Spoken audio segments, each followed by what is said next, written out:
Good day, everyone. I am hoping that upon watching this video, you are in your best condition or situation.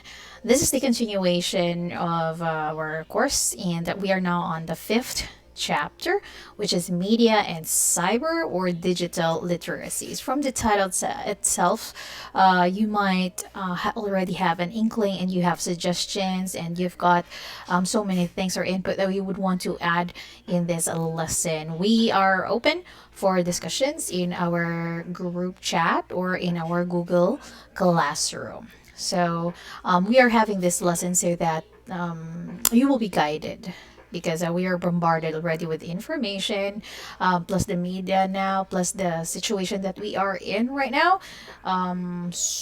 Pandemic, election is coming. There's great poverty and many things. So we've got to be guided. We have to have the necessary knowledge and skills so that we can face anything that's served in front of us as to this day.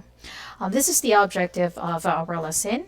At the end of the chapter, you should be able to develop a working understanding of media and cyber, digital literacy, and how they relate to one another. Appreciate the importance of developing media and cyber or digital literacy both in ourselves and one another in the information age, and realize that practical steps must be taken to develop these literacies early in children and cannot wait until they are older. Now, let's go to the introduction. Of all the 21st century literacies presented in this book, none of them embodies the newness of these literacies quite like those needed to make sense of the absolute deluge of information brought to us by the internet.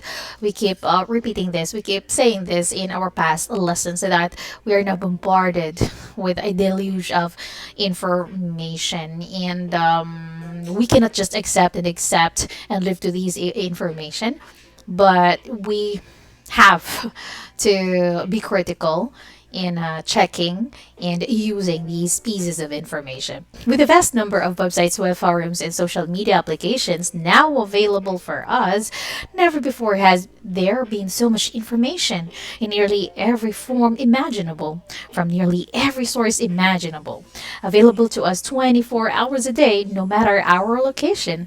Where once we had librarians, information custodians, as you will, to curate the information we regularly ingest. Now there is nothing standing between the individual and the wellspring of information represented by the internet. We can access information even without someone who will stand in between. Okay, with just a click in our computer or our smartphones, we can access any information, paid or free.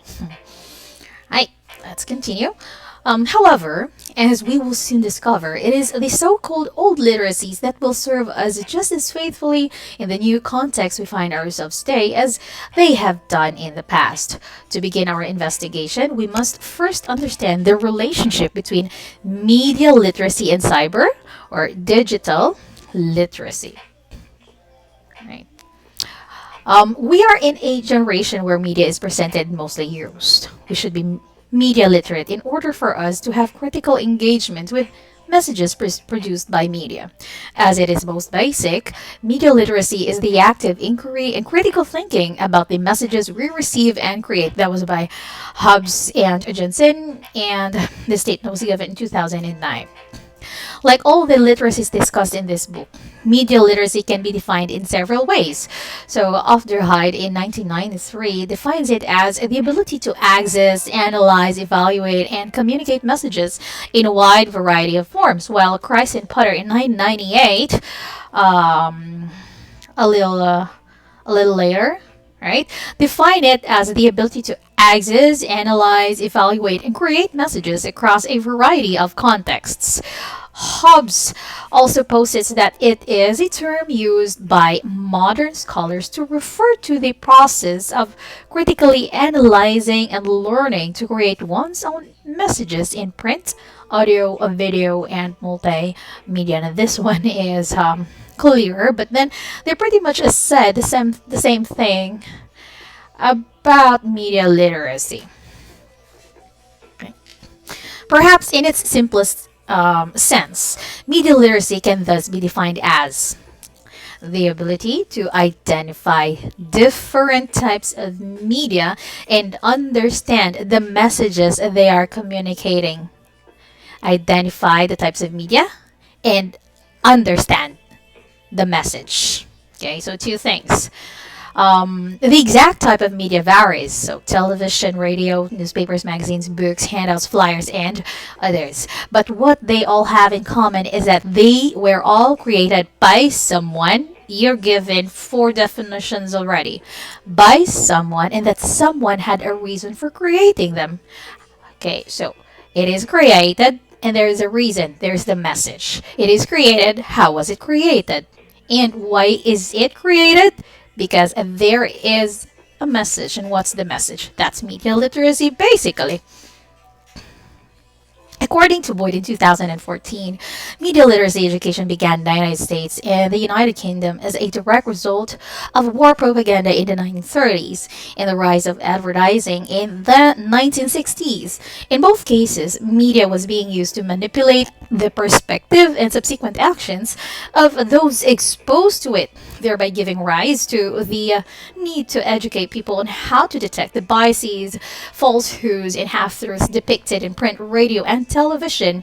And well, you can see it right now in YouTube, in the television, and in any media platform, even in our social media platforms like Facebook or Instagram. Not only in the Philippines because it's election time, but also outside the country. Media is being used. Okay.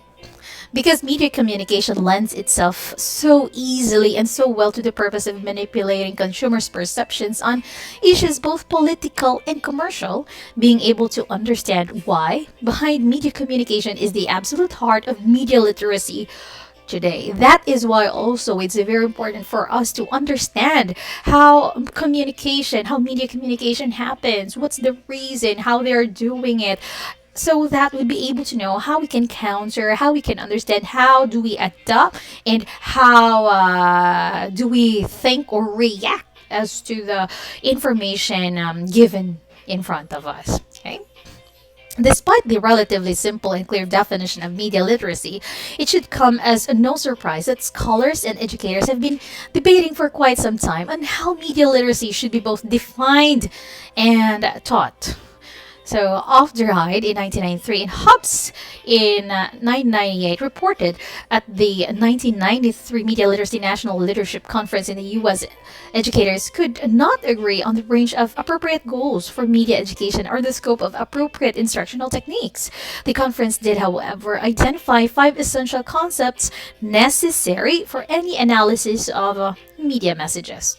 And these are the 5 essential concepts that we need for the analysis of media messages. First is that media messages and constructed. There is the message and then there's a construction. How was it constructed? How is it being constructed? Next, media messages are produced with, remember, with economic, social, political, historical, and aesthetic contexts. The interpretative meaning making processes involved in message reception consist of an interaction between the reader, the text, and the culture. Okay? Media has unique languages, characteristics which typify various forms, genres, and symbol systems of communication. Next, media representations play a role in people's understanding of social reality. That is why we need to scrutinize this matter. Okay, so what these 5 concepts boil down to is that while the producer of a particular media has an intended meaning behind the communication, what actually gets communicated to the consumers depends not only on the media itself, but also on the consumers themselves and on their respective cultures. The consumer's perceived meaning is what then develops into how people understand social reality. Right? Now, an immediate example of this is the media portrayal of Mindanao. Let's go national here. Because so little good news coming from the island is communicated by the news networks, the average Filipino who might never have been to Mindanao comes to believe that the entire island is involved in armed conflicts, that anyone from Mindanao is somehow involved in the conflict, and therefore, understandably, refuses to go there, nor allow any of his or her relatives to do so. It is unlikely that this was the news media's intention, but it is the viewer's interpretation that ultimately determined his or her beliefs and behavior.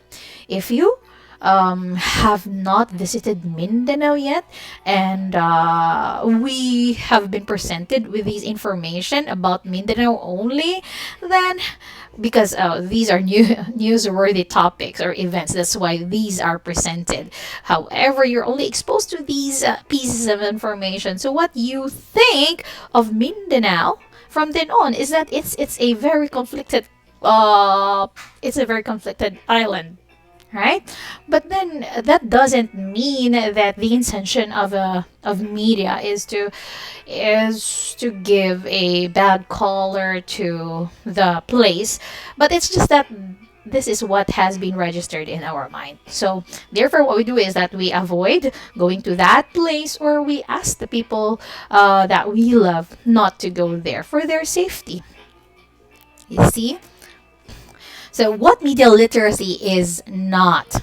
Given the broad and somewhat nebulous nature of media literacy, its implied definition can be gleaned by understanding what media literacy is not. The following is a list of actions that are often mistaken for being representative of media literacy. First, what it is not. Okay? Criticizing the media is not in and of itself media literacy. Media literacy is not about criticizing media. You shouldn't do this, you shouldn't believe in that. Okay? However, being media literate sometimes requires that one indeed criticize what one sees and hears. You have to criticize something, you have to do critiquing, okay, on what you're hearing, what you are seeing. Okay? You have to ask questions. Is it true? What's the reason behind this? Okay, why did this happen? You have to ask questions. Next, it is not. Okay, merely producing media is not media literacy. If you just want to produce media, that's not media literacy. Although part of being media literate is the ability to produce media. Right. Next, teaching with media, videos, presentations, etc. does not equal media literacy, like what I am doing right now, or your other lessons other teachers are doing, or a vlogger is working on and presenting to you is not right away media or media literacy. Okay, and education in media literacy must also include teaching about media. I hope you get that. Media literacy is like you are teaching things about media, and you're not just using media to present something. Okay? They are different. Viewing media and analyzing it from a single perspective is not media literacy. True media literacy requires both the ability and willingness to view and analyze media from multiple positions and perspectives. If you have been given only one side of the event or of the issue, that's actually blinding you. That's like giving you like just it's like you're having a closed mind. Okay, single-sided information. Right, so that's not media literacy. Media literacy does not simply mean knowing what and what not to watch. It does mean watch carefully and think critically. Even if this particular channel or particular post is against what you believe in, you are also watching it, but then you watch carefully and you have to think critically also. It's like preparing for a debate. You do not just study your stand, but you also need to study the stand of your opponent. Okay, so that you'll be able to know how you can tackle the problem or what better solutions you could give. Now let's go to the challenges to media literacy education. One glaring challenge to teaching media literacy is how do we teach it? Teaching it as a subject in itself might not be feasible given how overburdened the curriculum is at the moment. Yes, exactly. While integrating it into the subjects that are currently being taught might not be enough to teach what are essentially media consumption habits, skills, and attitudes that are learned by doing and repetition rather than by mere classroom discussion. Livingstone and Van der Graaf identified how to measure media literacy and evaluate the success of media literacy initiatives as being one of the more pernicious challenges facing education in the 21st century, for the simple reason that if we cannot somehow measure the presence of media literacy in our students, how do we know we have actually taught them? And how do you measure it? Okay, how do you measure that? Finally, a more fundamental challenge to media literacy education is one of purpose. As Chris and Potter put it, is media literacy best understood as a means of inoculating children against the potential harms of the media, or as a means of enhancing their appreciation of the literary merits of the media? What really the purpose there, right? So let's go to digital literacy. In the first chapter of this book, we read how G. Hall and Langshear in 1996 noted how literacy always has something to do with reading a text with understanding, and that there are many kinds of texts, and each one requires a specific set of skills to understand and make meaning out of them. Digital literacy, also called the illiteracy or cyber literacy and even information literacy by some authors, is no different, although now the text can actually be images, sound, video, music, or a combination thereof. Digital literacy can be defined as the ability to locate, evaluate, create, and communicate information in various digital platforms. But more broadly, it is the technical, cognitive, and sociological skills needed to perform tasks and solve problems in digital environments. It finds its origins in information and computer literacy.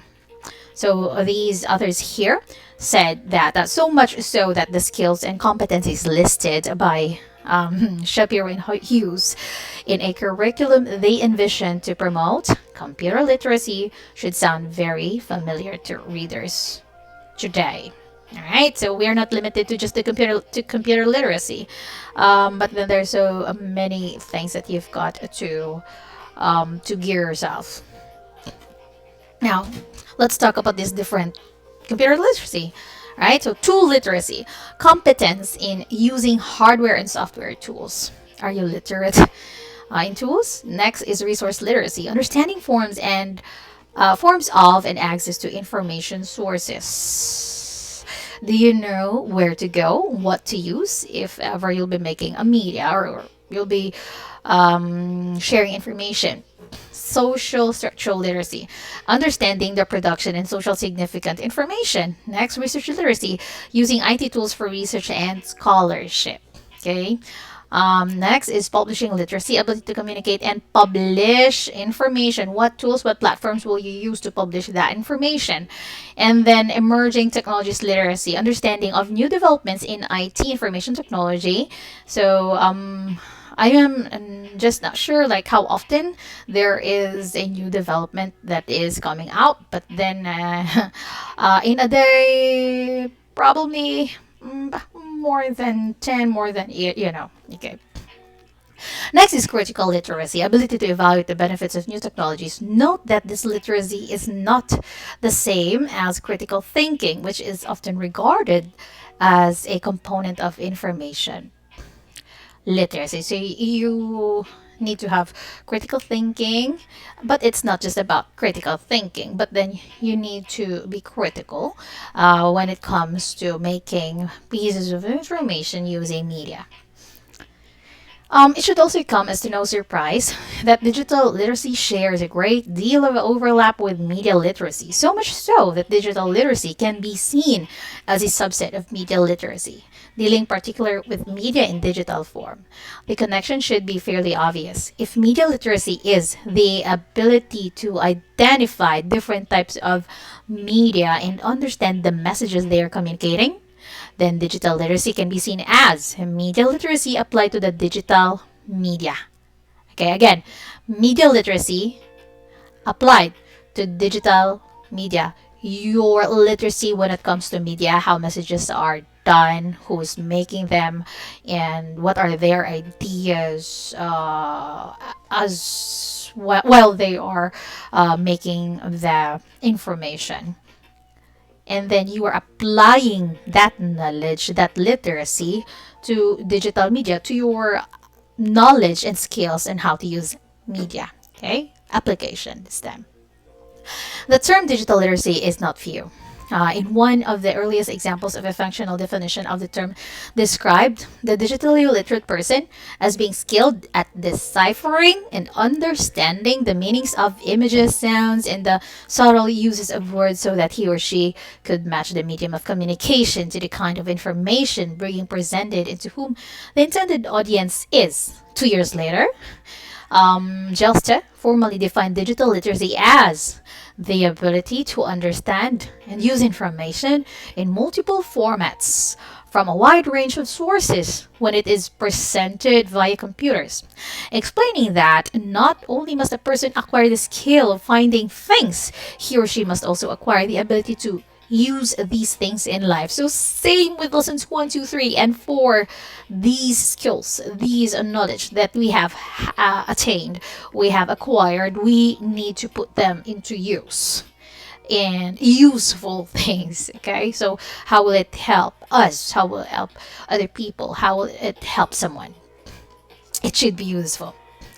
So we've got our underpinnings here. This refers to those skills and competencies that support or enable everything else within digital literacy, namely traditional literacy and computer or ICT literacy.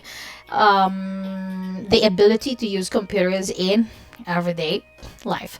We've got the background knowledge. This largely refers to knowing where information on a particular subject or topic can be found, how information is kept, and how it is disseminated. A skill taken for granted back in the day when information almost exclusively resided in the form of printed text, which is true. When you open a book, we do not usually go for the background knowledge. We just go directly to the information that we're looking for, right? Sometimes we don't even care how these pieces of information are created. Central competencies. There are the skills and competencies that a majority of scholars agree on as being core to digital literacy today, namely reading and understanding digital and non-digital formats, creating and communicating digital information, evaluation of information, knowledge assembly. You assemble all of these knowledges that you have had or acquired, information literacy, and media literacy. Attitudes and perspectives. Bodin in 2008 suggests that it is these attitudes and perspectives that link digital literacy today with traditional literacy, saying it is not enough to have skills and competencies. They must be grounded in some moral framework, specifically same with 1, 2, 3, 4 lessons 1, 2, 3, 4, wherein ethics and morality is also embedded, included in the different pieces of knowledge, in the different skills or literacies that we are trying to acquire. Okay, so independent learning, the initiative and ability to learn whatever is needed for a person's specific situation, and moral or social literacy, an understanding of correct, acceptable, and sensible behavior in a digital environment. You need these attitudes and perspectives when you are exercising, when you're using, producing media and the different digital literacies that you have had. Information literacy within digital literacy. Okay, so two things here. There is information literacy in digital literacy. Given the ease with which digital media, as opposed to traditional print media, can be edited and manipulated, the ability to approach it with a healthy amount of skepticism has become a survival skill for media consumers. All right, so if it is written, if it's printed already, like books, newspapers, it's not that easy actually to edit it. It's not easy to alter the information provided. But if it is online, it's so easy to edit these, even though you're actually, even if you're not the author of this particular article, you can just edit it if you want to. So you need to have these survival skills. Um, okay.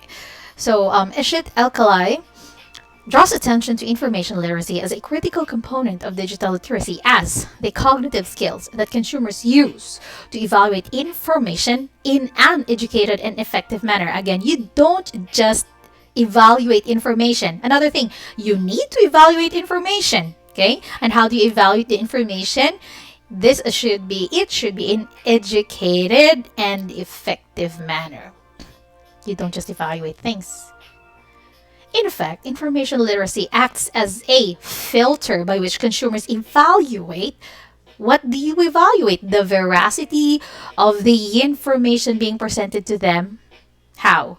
Via digital media, and thereupon sort the erroneous, irrelevant, and biased from what is demonstrably factual.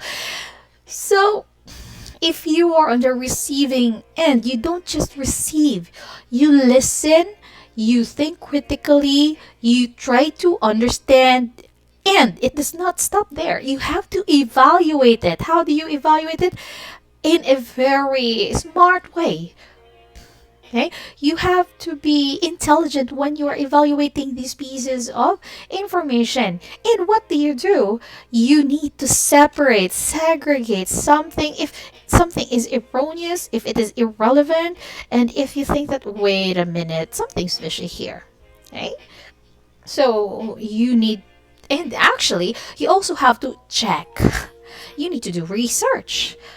Okay? If you're not sure about something, or if you think that it is erroneous, you need to do research. You don't just accept information.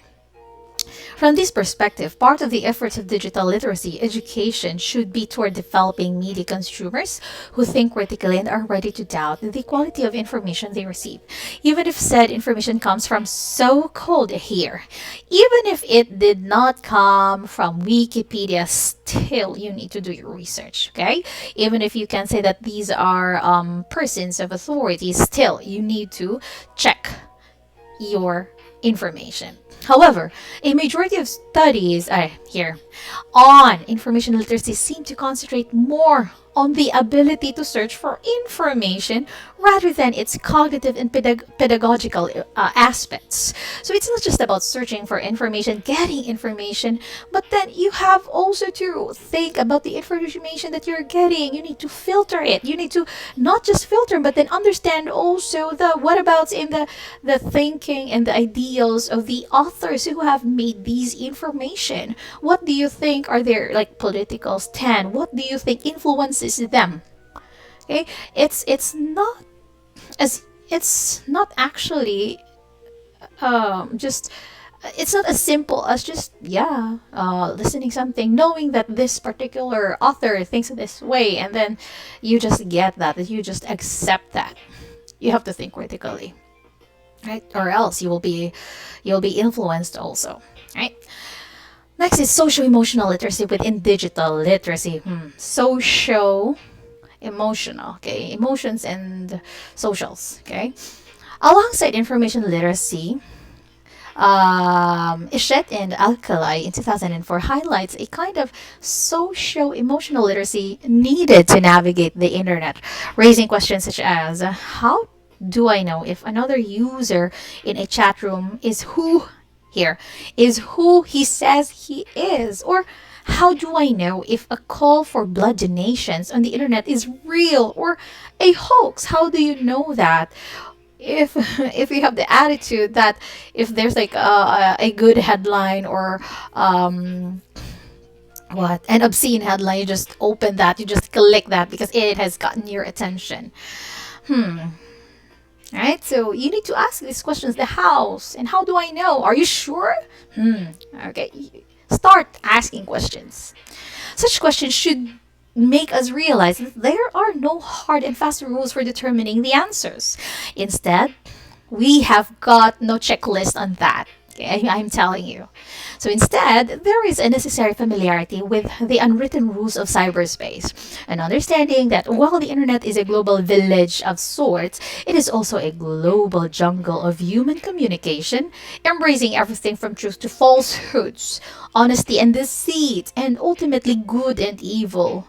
So this is according to Eshet Alkali in 2004. This is social emotional literacy, or this is, oh yeah, users to be very critical, analytical, and mature, implying a kind of richness of experience that the literate transfers from real life to their dealings online. Curiously, while research shows that the older a user is, the less likely they are to behave naively online. Okay. So it is said that the older you are, the smarter you are, right? Well, this does not exempt them from the occasional lapse. They might not believe that a Nigerian prince is bequeathing $100 million in gold bullion to them in exchange for their bank details, but they might be willing to believe that someone really is giving away 100 units of the latest smartphone in exchange for their contact information. Sometimes, even though you're a professional and you've got titles already in your belt, still, you get hooked on phishing schemes, on scammers, and you give your contact information. Who knows? I might win, right? Digital literate users know how to avoid the traps of cyberspace, mainly because they are familiar with the social and emotional patterns of working in cyberspace. That it is really just an outworking of human nature. That is why scammers are targeting the naive. They are targeting not only the young minds but even adults who might be easily swayed, might get easily swayed. Okay, and they will think also, what are your needs, what are your weaknesses. They also study you. If you don't study this, they will study you. Digital natives. Now let's talk about digital natives here. The term digital native has become something of a buzzword in the education sector over the past decade. This was popularized by Prensky in 2001 in reference to the generation that was born during the information age as opposed to digital immigrants. The generation prior that Okay, we have digital immigrants and digital natives. The generation prior that acquired familiarity with digital systems only as adults and who has not known a world without computers and internet and connectivity knowingly, or they said that digital natives are those who were born already in the digital age, and then the digital immigrants are those who, example, our parents. They are not that digitally inclined before, but then since the digital world has come, so they are engaging themselves. They've got no choice.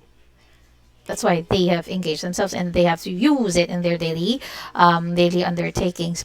But who really are digital natives?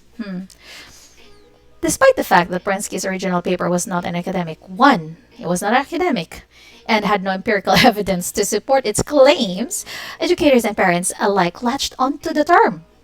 Oh, I see. All right. So there's no empirical evidence, and it had no.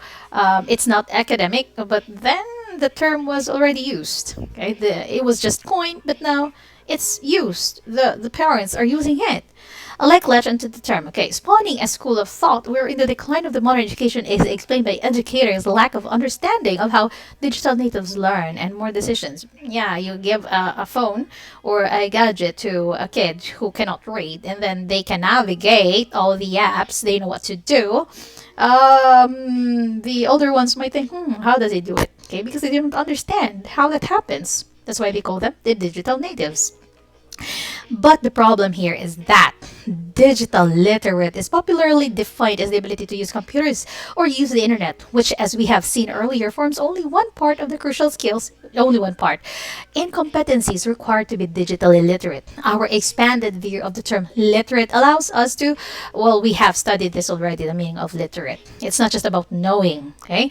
Allows us to see that while the digital natives in our classrooms are more certainly familiar with the digital systems, perhaps even more so that their instructors, this does not mean they automatically know how to read, write, process, and communicate information in these systems in ways that are both meaningful and ethical, especially when the information involved does not involve technology's most common use, like personal entertainment. That is to say, when the task at hand does not involve what the digital natives consider to be entertainment, the gaps in their literacy begin to show. Okay, we call them digital natives, but then there is still a gap in their literacy. All right, digital natives are not right away considered as digital literate. I hope that's clear. A good example of this is the difficulty many senior high school instructors have in teaching research. Students who are otherwise quite familiar with using the internet for entertainment and suddenly at a loss in locating and suddenly at accessing and understanding information from research journals and websites mainly because they are looking for information on topics they are either unfamiliar with, uninterested in, and both. Okay, so they might know the platform, they might know how to use computers, but then they do not know how to go about it. Okay, they don't know what to navigate. They do not know, they know how to navigate, but they don't know what to navigate. I hope that's clear also. Another problem concerning digital natives is the misconception that everyone belonging to this generation is on more or less equal footing in regard to digital literacy. They're different, I'm telling you. Although the drawing of such a conclusion is understandable given the near ubiquity of digital technology and the internet, it is nonetheless mistaken as no one is truly born digital. Instead, the determining factor is access to education and experience. Children born to poorer family will naturally, okay, here. This is one proof that digital natives really isn't what is it? A sure thing, okay? Because what about those kids, those children who have been born in a less fortunate family? Say they're not that privileged in that they are not given, they're not exposed to these gadgets. Are they digital illiterate?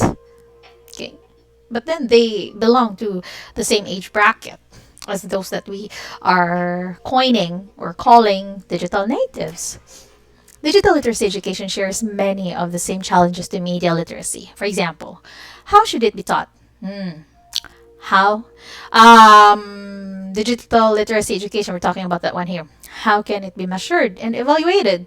Should it be taught for the protection of students in their... Okay, how do you teach it? How do you measure it?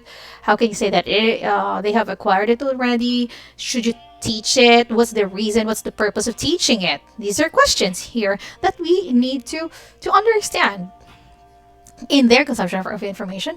Or should it be to develop their appreciation for digital media? Is it just about appreciation of the digital media?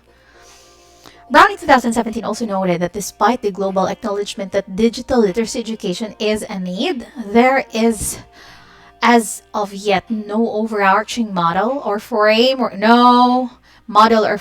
for addressing all of the skills deemed necessary. Put simply, there is no single and comprehension plan anywhere for teaching digital literacy the way it should be taught. Accordingly, he asked, what assumptions, theories, and research evidence underpin specific frameworks?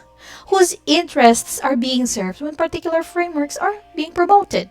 Beyond efforts to produce flashy and visually attractive models, how might we reimagine digital literacies to promote critical mindsets and active citizenry in order to reshape our societies for new ways of living, learning, and working for a better future for all? Right. So these are the questions that I want to pose. How do you communicate with your friends or relatives who are in other part of the world? Where do you find information on local national news, politics, and events? Okay, so please think about these And I will be giving you a quiz after you have watched this video.